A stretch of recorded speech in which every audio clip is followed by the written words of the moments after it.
এখানে আমরা একটি বিড়ালকে দেখতে পাচ্ছি যে নাকি এখানে ভিক্ষা করছে। আপনারা দেখতে থাকুন এই ভিডিওটা।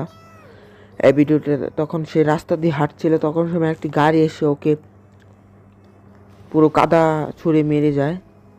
ও খুব কষ্ট পায় জিনিসটা। হঠাৎ করে সে বেকারির ভিতরে ঢুকতে থাকে, বেকারি একটা দোকানের ভিতরে।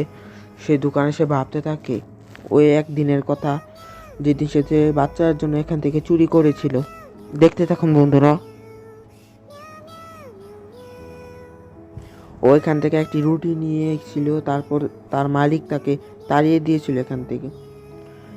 ও ধরা পড়ে যাবে প্রায়, কিন্তু তারপর সে বেঁচে গিয়ে তার বিড়াল ছানাগুলোকে খাইয়েছিল। দেখতে থাকুন শেষ পর্যন্ত।